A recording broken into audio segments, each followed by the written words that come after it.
All right, welcome back once again, everybody. I'm Don Seifrit. It's the Dr. Treefert and Don podcast. It's Monday, May 20th, 2024. I'm here with Dr. Kari Peter. Say hi, Kari.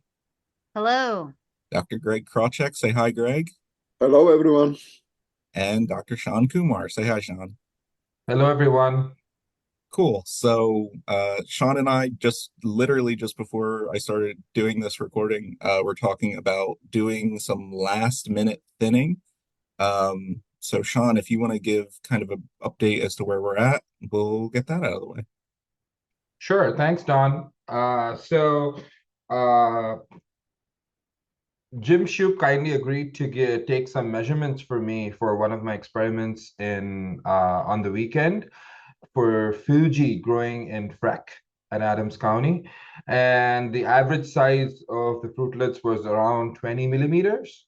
So 20, 21 millimeters. And based on what we have seen going around the different spring orchard meetings over the past few weeks, especially last week at both Pittsburgh, Wexford, and Erie, is that almost all of these regions are somewhat around the same stage as Adams County, which is kind of scary to think about you because you would think they're at least a week or week and a half behind. But many of those orchards that we went to were almost at an equal stage, maybe a few days behind, but that was it from Adams County.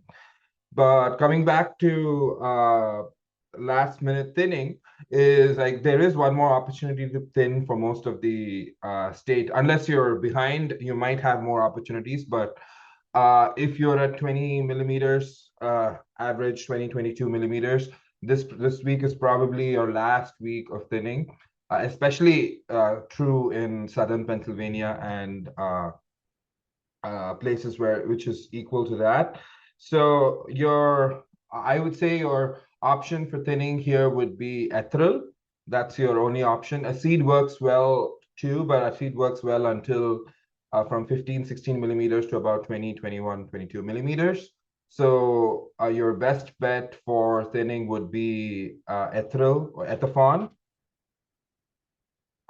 So as I would like to say, if you are looking at your fruitlets and you haven't seen any thinning from your previous sprays, usually takes about a week and a half to kind of see some of the effects. It's a little bit harder this year to see some of the effects from your previous thinning sprays because of the cloudy weather that we've had after. So if you have warm, sunny days, you can kind of see the effect more quickly in about a week. But anyway, if you go out to your orchards today, you're seeing that there's not much thinning that's happened in your blocks. Then it'll be probably good to do a spray with ethereal. You can go, depending on the variety, you can go anywhere from 0.75 of a pint to about 1.5 pints to about 2 pints if you really did not see any thinning of ethereal, and you can combine it with a pint of carbaryl along with a quart of spray oil if you want greater efficacy. For Fuji, for example, what I'm spraying with today, because for one of our variable spray rate experiments, it took us time to get the instrument in order, so we didn't get much thinning from our spray last week. So we are going with a very high rate of ethereal that I talked about with spray oil and carbaryl to try to get some thinning from the Fujis.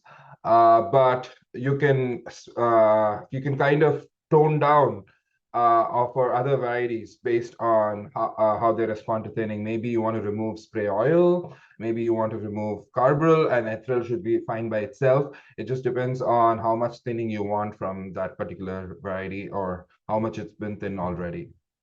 And this would pretty much apply for most of the state. I know some places, especially in the very northern parts of the state, especially in northeast. Yes, there are some orchards that are slightly behind. So I talked to the grower, I think a few days ago, who mentioned that their apples are still at 10 to 12 millimeters.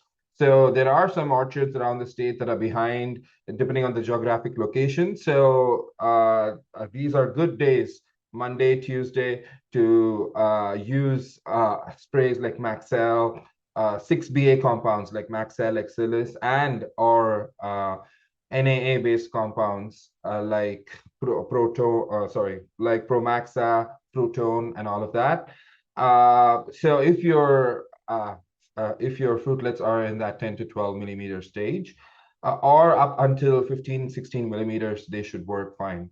But that's basically my thinning update. For most of the state, this is the last week of thinning for most of the state. And based on what we've seen, it seems like we have regular crop to heavy set in some orchards, but pretty good set for most of Pennsylvania. Awesome. Thanks, Sean. Yeah, I know this year has seemed to be really difficult for folks to kind of see exactly what they've been doing, and the weather's not necessarily been cooperative. So thanks for the update.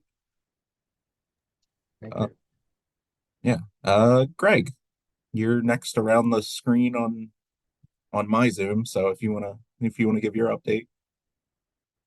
Okay, I thought I would be third one again, but again, it's okay. We can go I have to back. keep you on your toes. Yeah, you surprised me. Anyway, there's really nothing new compared to what was happening last week that we talked about, and just to rehearsal of what we talked about was last week was the timing to control codling moth. And based what Sean is saying and based on what we have seen around, and probably the timing is correct for most parts of Pennsylvania, or at least the major fruit growing areas in Pennsylvania. Uh, it's right now with the forecast, which finally look like a late spring forecast. I mean, we're gonna be in the 80s for most of this week, and we are accumulating about 20 degree days per day for the codling moth degree day model. So it looks like spraying for codling moth last week was a good timing. The next time will be probably in 10, 14 days when we accumulate another about 300 degree days. So it's generally, the old recommendation was very simple. We spray at first cover, you spray on the second cover, which was basically spraying every 2 weeks. And it was based on the same wisdom. We accumulate about 300 degree days in those 2 week time period. One thing about codling moth is I have noticed that a lot of people, well, maybe not a lot, maybe not as many as I would like to, but some people are using mating disruption for codling moth. And hopefully when they do this, they also use for the oriental fruit moth. And this factor might complicate the monitoring. If you have mating disruption in your orchard, the regular traps, the traps that normally should be used, baited with the standard lures, which is a 1X lure or maybe long-lasting /L2. L2 stands for 2 L's in long-lasting. Those lures, they should not be catching any codling moth in orchards with mating disruption. Does it mean that there are no codling moth in the orchards? No, it does not. And this is something important to understand. Both of those lures, 1X and LL, or any lure, those two are actually the lures from Tresse, but they are also lures from Alpha Stand, they are also lures from Sentry, they are lures from Agbio. The important part to understand is that those lures are baited with exactly the same pheromone as is being used in mating disruption dispensers. So don't be surprised that when you put the lures, you put the mating disruption, you have the lures and nothing is coming to the lures. the moths should not be coming to those lures.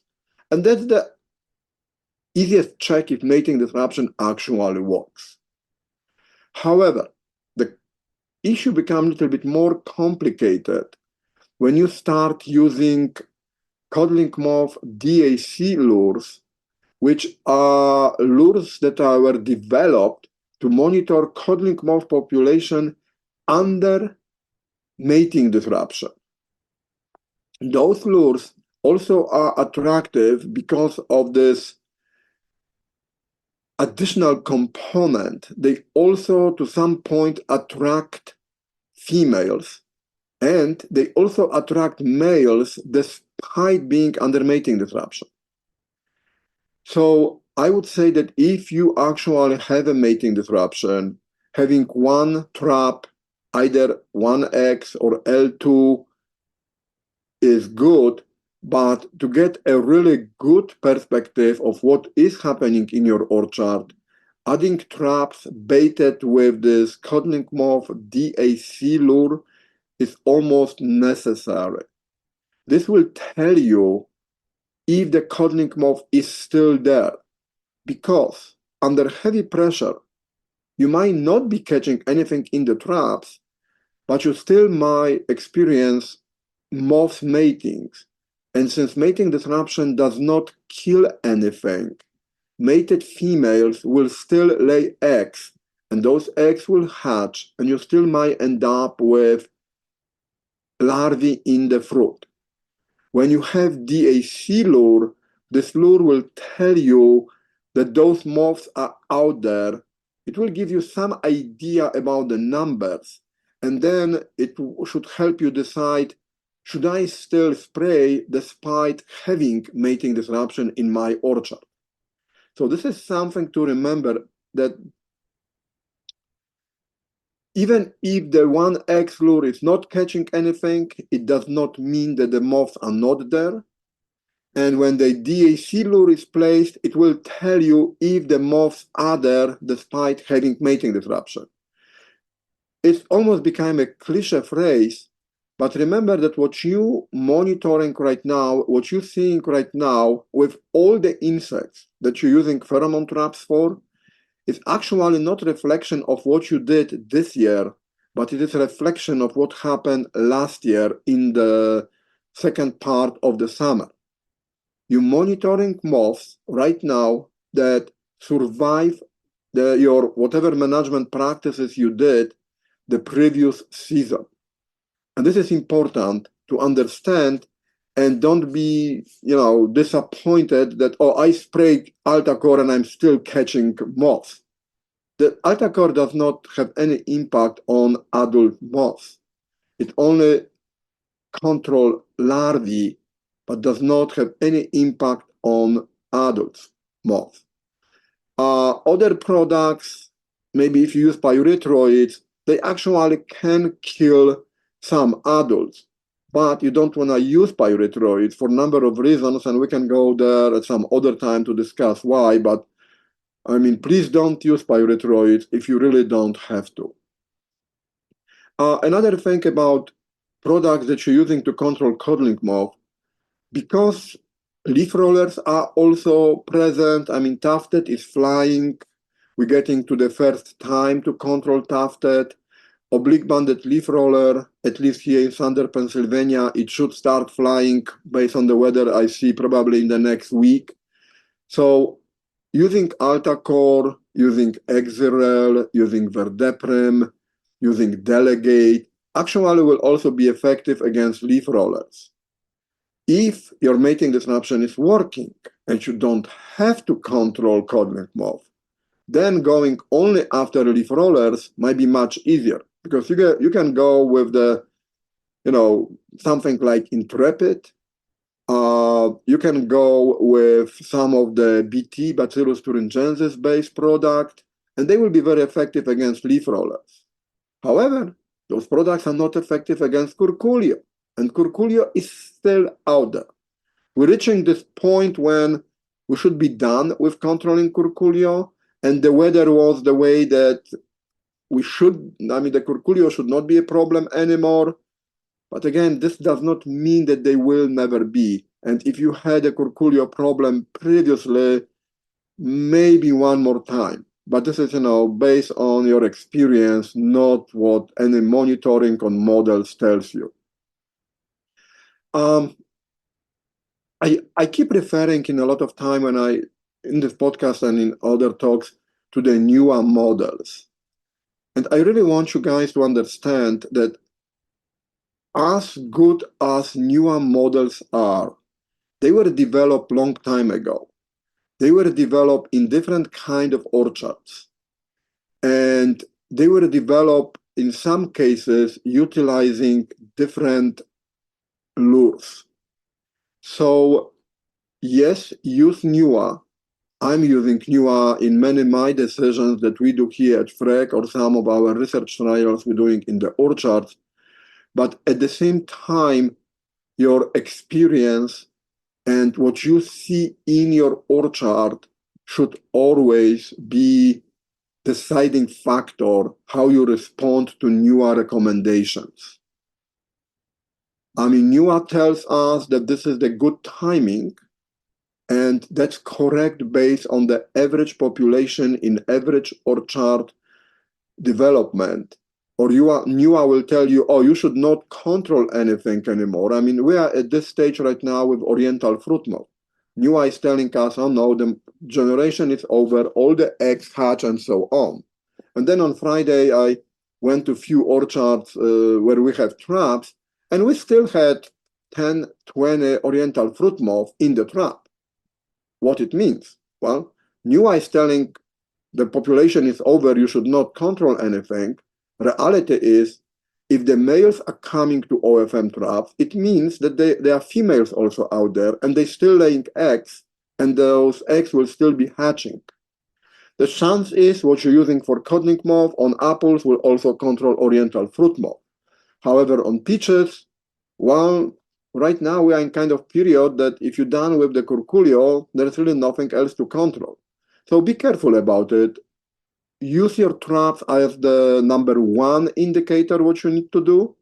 Then go to NEWA, and then maybe experience. Again, and this can vary whatever you want to do and how you want to approach it. Another thing about models, and I will say it just as a general comment, whenever some people will tell you that, oh, you reach the threshold or you don't reach the threshold, the word of threshold is really based on the economic value of the potential crop loss versus the cost of the insecticide application. And it was developed really based on the field crops, when it was very easy to assess that if you're catching so many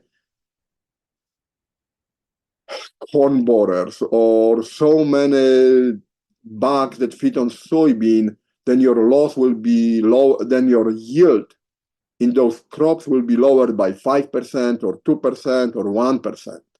And the economic threshold was based, so how much it's gonna cost when you spray versus how much the 1 or 2% or 5% of the crop loss will be valued. And then that was the economic threshold. In fruit, this is something different, because remember that there's really not a good economic threshold when USDA is telling you that processors should not accept fruit when there is a single live larva present in the delivered fruit. How to avoid the single larva and base your spray on economic threshold. So again, I'm saying this not to confuse people, because people like to have a simple indicator. Okay, you catch 10, you spray, you can 9, you don't spray, and so on. Those are not that simple things, especially on fruit, and especially when you deal with the internal fruit feeders. And those are codling moth, Oriental fruit moth, lesser appleworm, plum curculio on stone fruit, and stuff like this. So use your grain of salt when someone will tell you, oh, you don't reach the threshold. Use your experience, think about the market, and then decide. One good part, at least at this moment of the season, is that fruit that are affected by the larvae at this time, they will not be on the tree during the harvest. They will drop to the ground. So you might use observation, and those will be the visual observation right now to assess the effectiveness of your management practices, basically your sprays, right now, and then kind of adjust accordingly when you will have to go after second generation codling moth or maybe third or fourth generation of oriental fruit moth, and those should give you a good idea. And oriental fruit moth, right now, if you go to the peach orchard and you start looking for oriental fruit moth, when you see those wilted tops of the branches on peaches or any stone fruit, that's where oriental fruit moth larvae are. And this should be the best indicator how effective your management program was against the first generation. And you can do it anytime between now and probably first week of June, because those shoots will be there and they will tell you if you have the pressure or you don't have a pressure. Were you effective with your management or you were not effective with management? And those information, that's I call your experience, should be the deciding factor what you're gonna do later on during the season. So that's all I have for today. And well, any questions that you might have, because you are able to provide a great questions. I'm listening. Kari did the same, okay? I'm not taking out, but I really like to have questions. Yeah. No, Dawn's really good. Pressure's on, Dawn. No, you actually touched on the questions that I was going to ask specifically about, the difference between like mating disruption stuff. Cause I've had a lot of people ask me, specifically growers that are newer, like, hey, what's the difference between the mating disruption technique and the other, mating disruption product and the other, because there's all of these products online, right? Yeah, based what we have, the mating disruption products are very similar. The biggest difference is that, mating disruption works only against a single insect pest.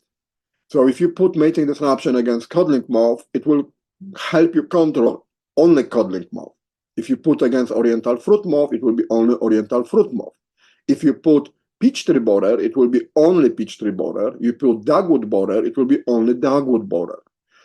The important part is that when you do it, you really should have this verification of the efficacy by putting traps out. And again, the best verification that you might expect is that you put those traps out, those regular 1X or LL or L2 traps, and they catch nothing. That's what is the best verification that your mating disruption is working. Because remember, if males cannot find a trap, that's the indicator that they might also not be able to find a female. But if the males are able to find the trap, it means, well, they probably also can find a female. And usually, since mating disruption is much higher than the trap is actually in advantageous situation. In disadvantageous situation for male to find it. Remember, females can fly, and like codling moth, females really like to be in the top of the canopy.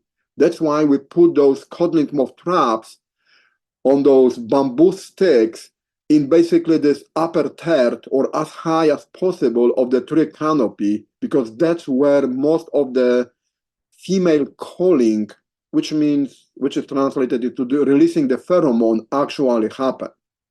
So I don't know bad mating disruption products, okay? But again, the placement might be wrong because it might be too low or something.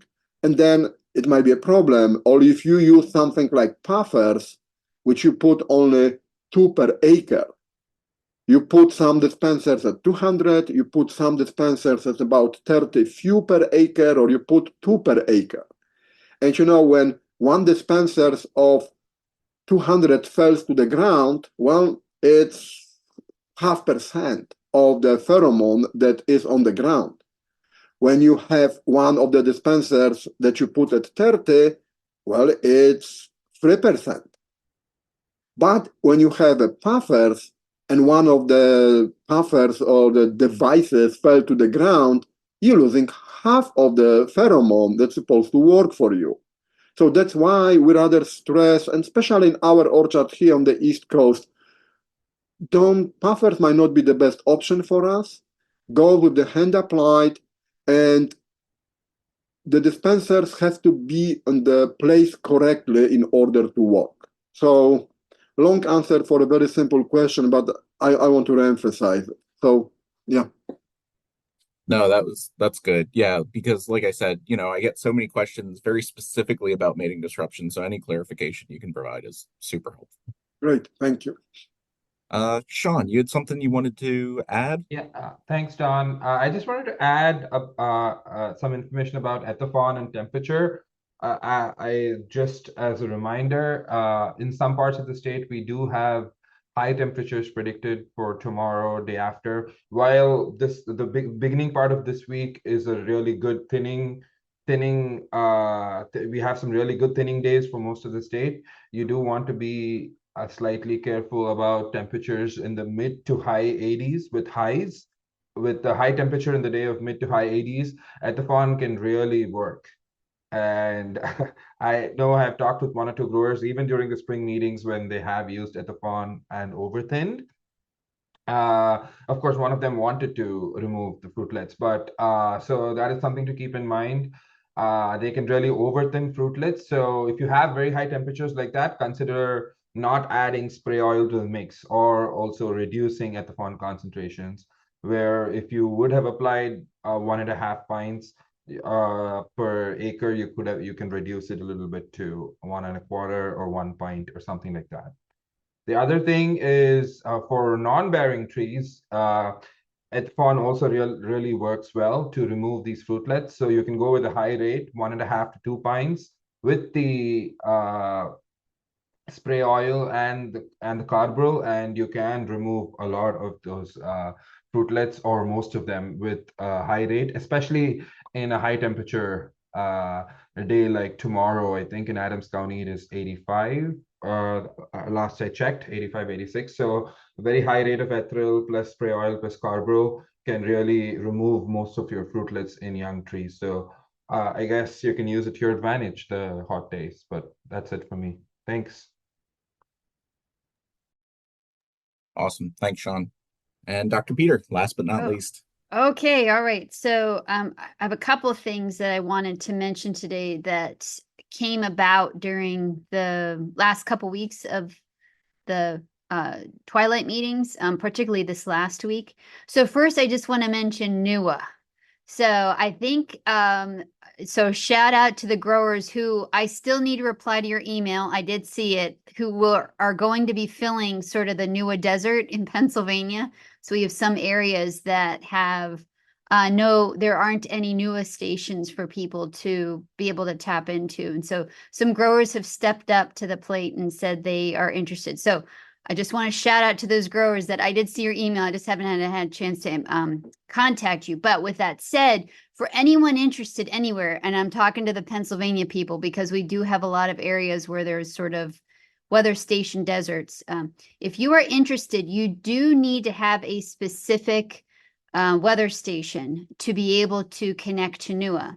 So all you need to do is, as far as to find this out and also to see the step-by-step process, you just have to go to the www.newa, that's newa.cornell.edu. And I'm sure Don will put this link in the description of this podcast. So yes, when you go to that website, I will remember to put that link in this week, unlike last week. Okay. So when you go to that website, so there's a few things you can do. So first of all, if you're interested in weather station, all you need to go is when you get to that website, at the very top, of that website, it says NEWA Help, NEWA Help. There's 4 different things you can click on. This is the 4th one. It says NEWA Help. You click on that, and it says Get Help, and there's lots of different things that it mentions about getting help for. If you scroll down a little bit, it says Hardware, Onboarding, and Support. And so one of the things it says, replace an existing weather station, consult, buy a weather station. So even if you don't have a weather station or you need to replace, just click on that buy weather station, and it gives you the whole play-by-play of buying a weather station. And there are 2 companies. There's Onset and then there's Kestromet. And for the veterans of NEWA, this Kestrel what used to be Rainwise, and so now it's called Kestromet. So if you have an old Rainwise station, it's still communicating. But should your Rainwise station go kaput, which I know that happened for at least someone within Pennsylvania, you're going to have to invest in a new weather station. And so you either have to do Kestromet or Onset. There is an individual who is dedicated at each of these companies that you can contact, and they already have a pre-configured weather station ready to go for you to buy. And as far as prices goes, I want to say it's like $1,000 to $1,500. I think it's not too bad for what you get, because you're getting, I know leaf wetness sensor, temperature, humidity, rain gauge, I feel like I'm missing something. Probably the solar panel that charges it, I imagine. You do have to pay a yearly data fee because your weather station needs to communicate to something. Otherwise, you are going to have to go out there physically and plug in to get the data, which I don't think people want to do. I want to tell you, you don't want to do that because it's a real pain in the butt. I have to do that for one of my weather stations that's not hooked to NEWA, and it's a real pain. So you have to pay it's like $200 a year, which is a data fee or a data plan to be able for the weather station to communicate. And it's very straightforward. And then once you get your weather station, you hook it up and then you contact NEWA to onboard the station. It's really straightforward. All of the questions you may have is on the NEWA Help website. Just go, click, and explore as far as the NEWA Help website. And as far as everything you need to know about buying a weather station is under buying a weather station. And then probably for a topic for another day, we can, or even, we were even talking about possibly having kind of like an online webinar to be able to go through all the different, basically the different tools and options that NEWA affords you, because we've talked a lot about the tree fruit models for diseases and insects, and also the carbohydrate modeling. So hopefully we'll sort of establish something in the not so distant future to discuss that. But as far as in the meantime, as far as getting connected, I highly recommend folks exploring this option, because especially with something like the carbohydrate model, I've learned a lot more about this year after listening to Shan talk a lot about it. And folks, you can save a lot of money by applying your sprays, especially for the carbohydrate, especially for thinning. That basically will probably save that. It'll probably be the cost of the weather station in 1 year. Like one spray will probably pay for that. A weather station. So that's something to keep in mind if you're struggling, like, do I invest in it? Do I not invest in it? You'll probably pay it off very quickly as far as the cost benefit of this. Now, as far as for Pennsylvania goes, Penn State and the tree fruit team, which was, it was actually initiated by the State Horticultural Association Pennsylvania, paying for it, but now the Penn State horticultural team, extension horticulture team, now takes care of the annual fee in order to have Pennsylvania for Pennsylvania to have access. In other words, so that makes that basically, if you're a member, that makes you an automatic member of, I believe, of the whole system. So. But if are there other questions, I am the NEWA coordinator for Pennsylvania. So particularly, and each state has a coordinator, and you can find that information also on the NEWA Help website as well. But for the Pennsylvania growers, Don will put my email in the link as far as in the description if anyone's interested, because what I'll do, if anyone say, I'm interested in getting this, how do I do this? I will send you basically the website that you need to go to as far as the specific website within NEWA. So that's what I want to say about NEWA, because we've been talking a lot about NEWA over the last couple months and also during the extension meeting. So, and it would be, and we there's quite a few Pennsylvania stations on there already, which is fantastic. But in some locations, there's very much a desert.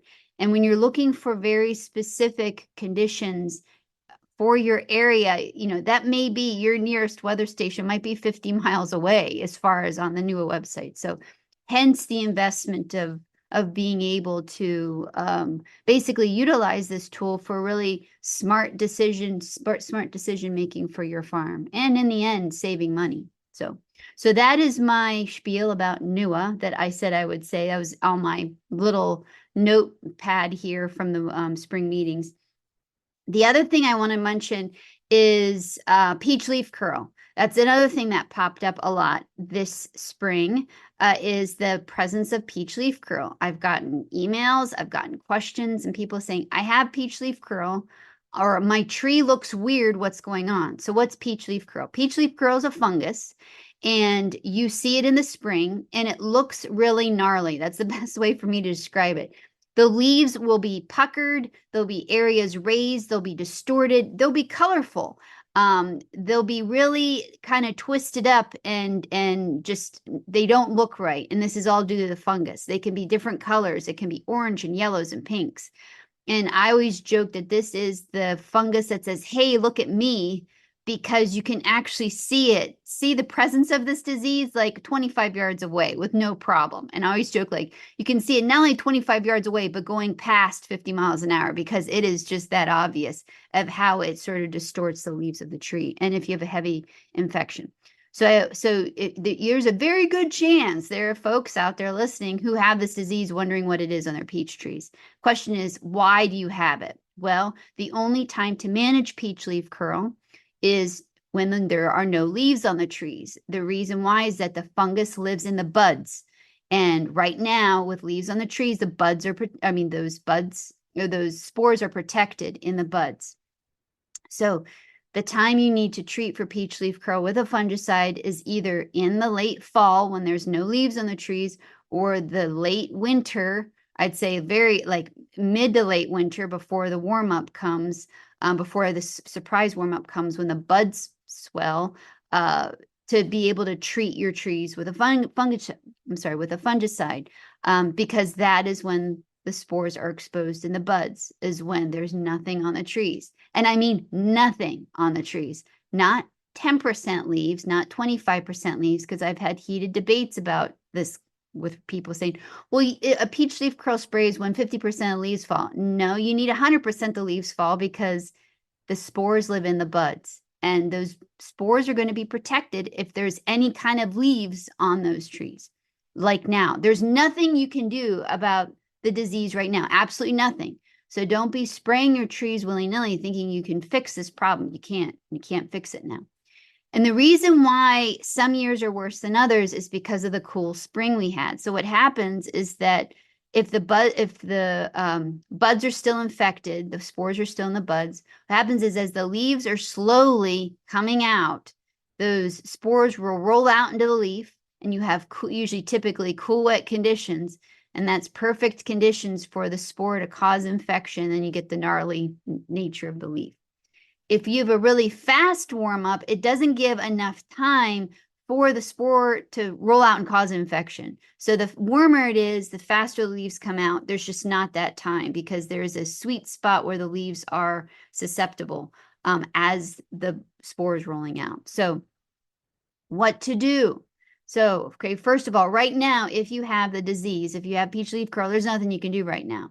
The best thing you can do is actually goose your trees with some nitrogen, because what's going to happen is that the leaves are going to fall off. All the affected leaves are going to fall off, and they're going to be replaced by, basically, new shoots are going to be coming out. And because it's so warm, we're not going to see sort of the infection because of how fast things are moving.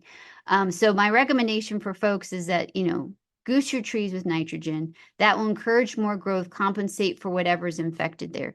And even like I've had this, like I've been getting this disease a little bit more and more each year. And usually by midsummer, I can't find it. I can see it really well in this, like in April and in May, maybe even early June. But by July and August, I can't find it anymore. So the leaves are obviously falling off the trees. So that's one thing you can do right now. There are no fungicides you can spray right now to control the disease, but you can goose the trees with nitrogen to sort of encourage that extra growth to compensate for whatever leaves may be lost. The second thing is make a note to remind yourself to do a peach leaf curl spray in the late fall, early winter, or late winter with a fungicide. So what fungicides should you use? I recommend chlorothalonil, that would be Bravo or Bravo Weather Stick, or generic chlorothalonil that's labeled for peaches and nectarines. You can use Xyram, and you can use sulfur. You can use lime sulfur.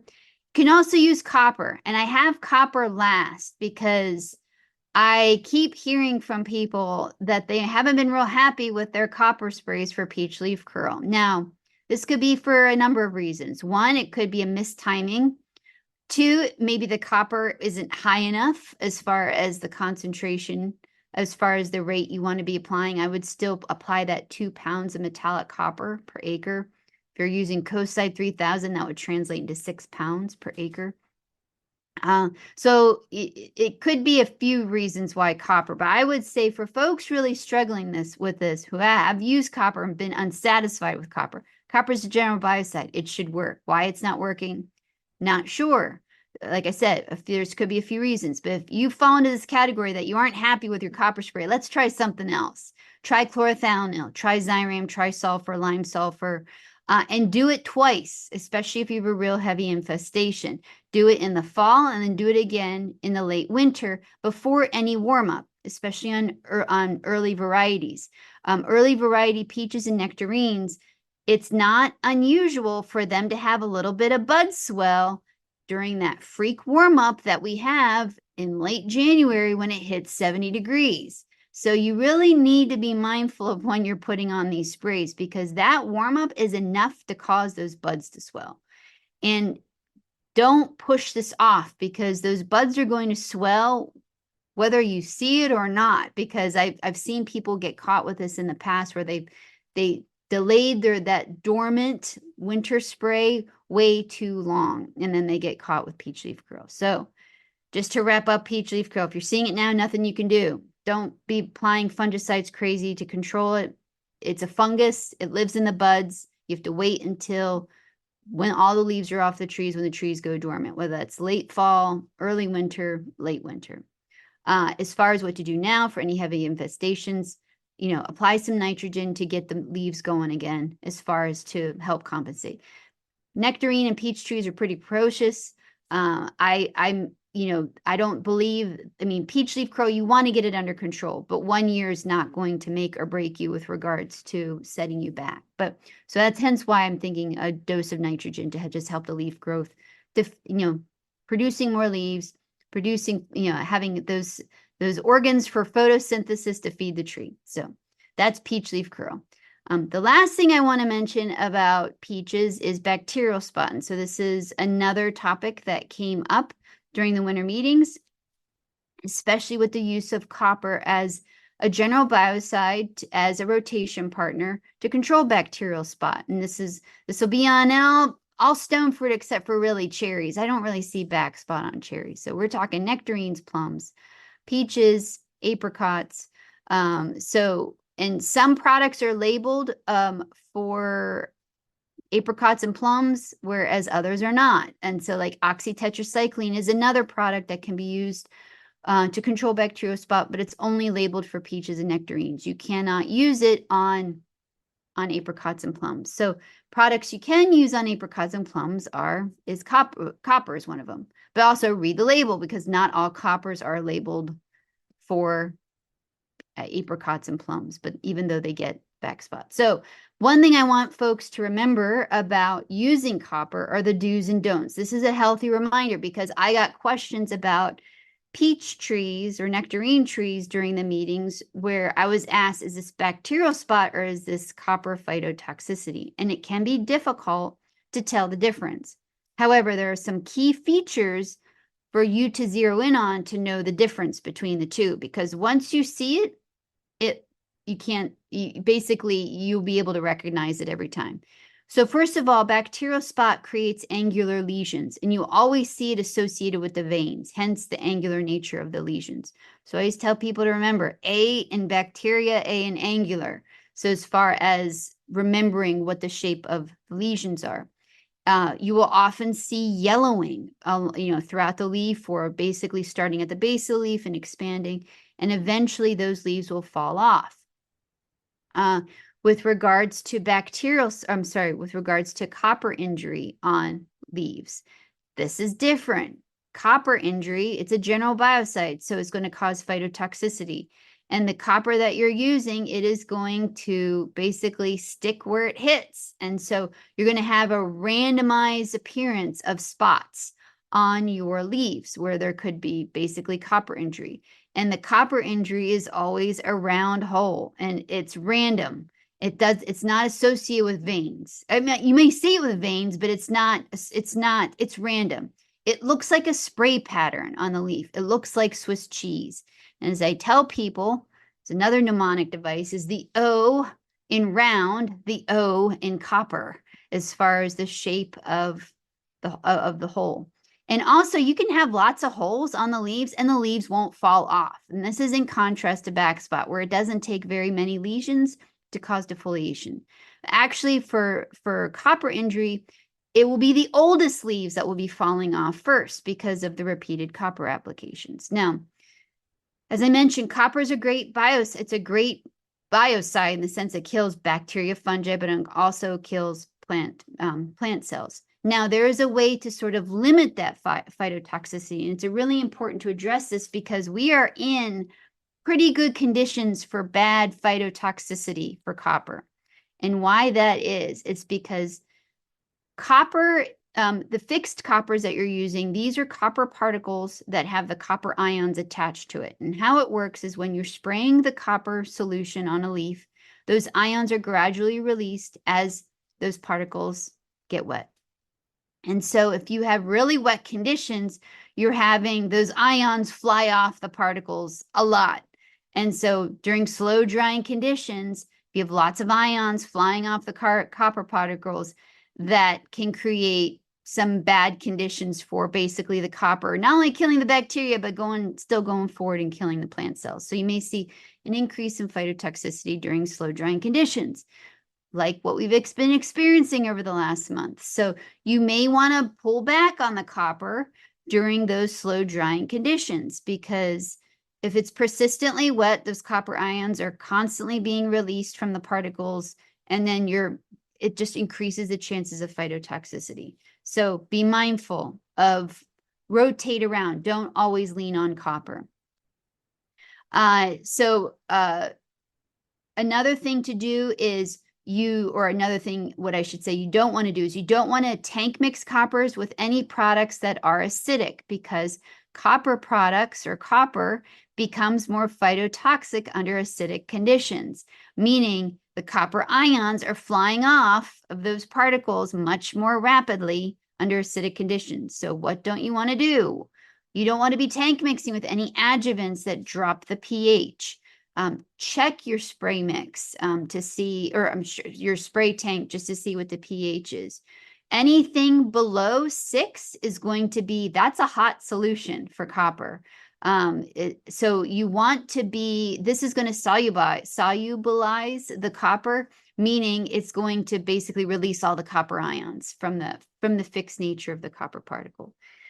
So just be mindful of the acidity, the pH of your spray tank. You also want, I'm looking at my cheat sheet here. You can alternate copper with other products. So you can alternate with oxytetracycline. You can operate with the the bacterial-based products like Serenade or double nickel. This will alleviate phytotoxicity. You want to be mindful also of mixing with foliar fertilizers. Anything that allows better penetration of the copper into the leaves is going to make it more phytotoxic, because basically you're pulling that copper into the leaf. Remember, it's a general biocide. It's going to be killing plant cells. So that is going to make it basically a greater chance of being phytotoxic and killing more plant cells and seeing more holes in your leaves and possible defoliation. So really being mindful of tank mixing with not only acidic products, but products like foliar fertilizers, which allow for penetration. So don't mix them. You can alternate, but be mindful of mixing them. And let me see. Okay, so another thing to be mindful of is that, when you're spraying copper, it will redistribute on the leaves with each wetting event, but also be mindful of, you will get a buildup on those oldest leaves. So those oldest leaves you're going to see the phytotoxicity first on those oldest leaves as opposed to the newer leaves. So that is just something just to be mindful of. So I believe I hit all the high points with the do's and don'ts of copper. So just as a reminder of the don'ts of copper, don't mix copper in an acidic solution. So be careful of your spray tank solution. pH it if you have to. Below 6 is going to make the tank hot, in the sense of it's going to be a more basically phytotoxic event occurring because all those copper ions are being released. So you want to keep your solution around 7. Slow drying conditions. Be mindful of slow drying conditions, because that can increase phytotoxicity. And the other thing is to be mindful of spraying, with foliar fertilizers. You don't want to be doing that either. Anything that's going to allow for better penetration. So I think also, I wouldn't mix copper and oxytetracycline together. I have seen, at least with streptomycin, this doesn't work. This actually decreases the efficacy of the antibiotic. So don't mix copper with an antibiotic, because I think it might denature the antibiotic. I'm not sure, but just based on my own research in the orchards, I don't mix the two, because I do see a decrease in efficacy of the antibiotic. Rotate. Don't mix, rotate the products. So I think that's it. Don, questions? No, you covered most of my peach leaf curl and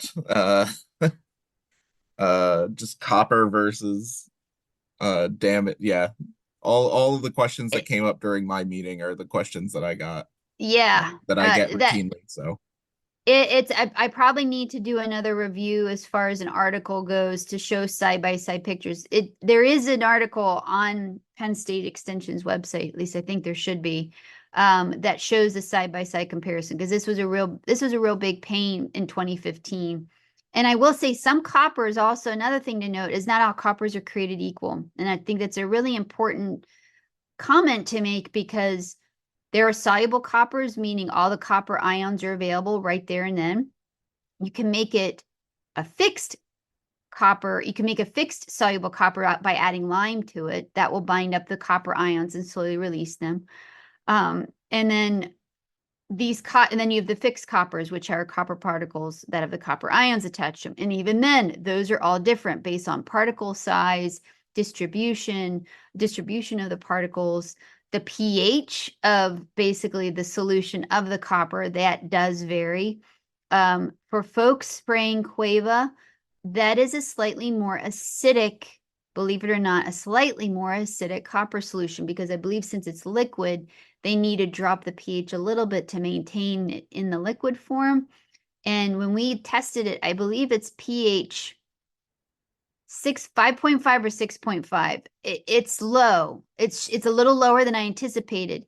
And that is a little more phytotoxic in contrast to Coside, which I believe is around 6.5 or 7.5. So it's either 5.5 and then Coside 6.5, or it's 6.5 is Cueva and 7.5 is Coside. I can't remember, but I do remember Cueva is slightly more acidic, and hence it's slightly more phytotoxic compared to Coside.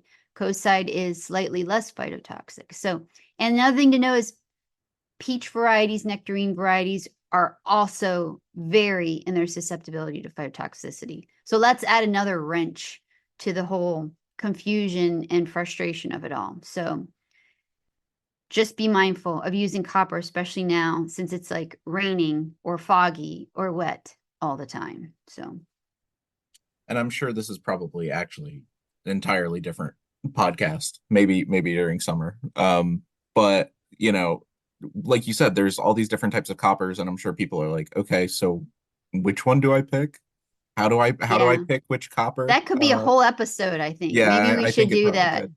Yeah, I So mean, I've talked a lot about coppers over the years and have given specific copper talks. And so that might be something that we'll cover like maybe midsummer. We have a little more time to devote because it's copper 101. It's far more complicated than I think what people are led to believe. So but interesting nonetheless. It's a good bactericide and fungicide. So yeah, no, I know it's been the staple kind of all of our pretty much any of your recommendations that you've given on this podcast and just yeah. in general. So, Yeah, so but maybe yeah, let's make a mental note. We'll revisit copper this summer. cool. Sounds good. All right, thanks, Um, Don. yeah, sure thing. Trying to think if there's anything coming up extension wise. Well, I'm on my extension meeting tour continues this week. So I'll be in southern New Jersey tomorrow night and then northern New Jersey on Wednesday night. And those two, so for the New Jersey, any New Jersey listeners, you'll have a plant pathologist being able to give you some updates. And also I've been primed by the extension folks as far as some concerns.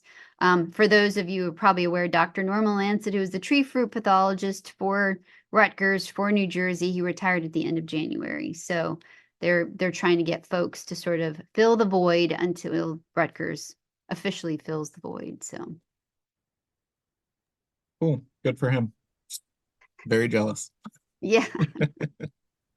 All right. On that, since I can't think of any major extension things coming up, thanks everybody for listening, and thanks Sean and Greg and Kari for giving your updates, and we will see everybody next week. Say goodbye, everybody. See you later. See ya. Bye bye. I thought that we're gonna see each other.